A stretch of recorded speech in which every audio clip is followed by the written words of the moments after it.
కూడా టెట్ పూర్తి చేశాం అధ్యక్ష. తీసేసాయన ద్వారా టెట్ పూర్తి చేశాం, పారదర్శకంగా చేశాం అధ్యక్ష. ఎక్కడ ఎలాంటి టెక్నికల్ ప్రాబ్లం లేకుండా, ఎక్కడ ఎలాంటి లోటుపాటు లేకుండా పకడ్బందీగా టెట్ నోటిఫికేషన్ మనం నిర్వహించడం జరిగింది అధ్యక్ష. అధ్యక్ష ఇక్కడ చూస్తే టెట్ అయిన తర్వాత అధ్యక్ష ప్రత్యేకంగా డిఎస్సి నోటిఫికేషన్ అధ్యక్ష. గౌరవ సభ్యులు ఇక్కడ కొంచెం డీటెయిల్స్లోకి వెళ్లాల్సిన అవసరం ఉంది అధ్యక్ష. గౌరవ సభ్యులు గమనించాల్సిన విషయం ఏంటంటే,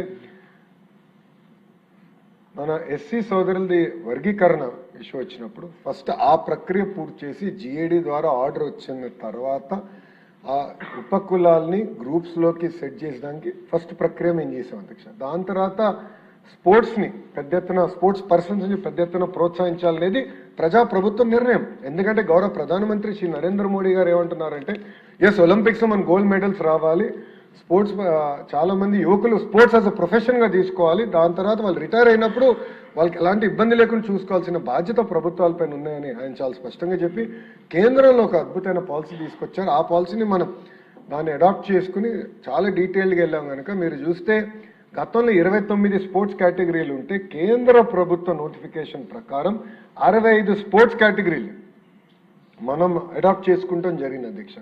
అంతేకాకుండా అధ్యక్ష మీరు చూస్తే టీచర్ రిక్రూట్మెంట్ టెస్ట్ టీఆర్టీ కూడా పకడ్బందీగా చేసి నోటిఫికేషన్ ఇచ్చి స్కీమ్ ఆఫ్ సెలక్షన్ కూడా మనం అనౌన్స్ చేస్తాం జరిగింది అధ్యక్ష. దాని తర్వాత మెగా డిఎస్సి నోటిఫికేషన్ కూడా మనం విడుదల చేస్తాం జరిగింది అధ్యక్ష. అధ్యక్ష ఇక్కడ ఒక విషయం గౌరవ సభ్యులందరూ గమనించాలి అధ్యక్ష. మెగా డిఎస్సి నోటిఫికేషన్ ఇచ్చిన తర్వాత కావాలని వైకాపా నాయకులు, వైకాపా పార్టీకి చెందిన సభ్యులు ఎట్టి పరిస్థితుల్లో ఈ డిఎస్సి జరగకూడదని కోర్టుకు వెళ్ళి కేసులు వేశారు అధ్యక్ష.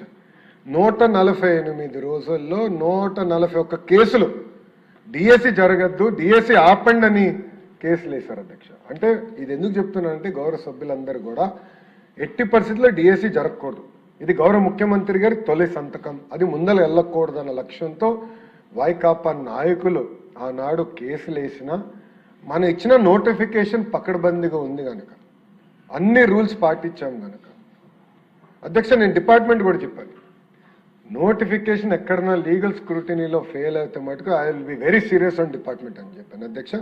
ఆనాడు ఇప్పుడు సిఆర్డీ కమిషనర్గా ఉన్న విజయరామరాజు గారు కమిషనర్ ఫర్ స్కూల్ ఎడ్యుకేషన్, మేమందరం కూర్చుని గతంలో వచ్చిన నోటిఫికేషన్స్ ఏ కారణం వల్ల స్టే అయినాయి అదంతా ఒక ఏ ఇంజిన్లో పెట్టి ఒక మోడల్ నోటిఫికేషన్ తీసుకొచ్చాం అధ్యక్ష. అందుకే ప్రతి లీగల్ స్క్రూటినీ మేము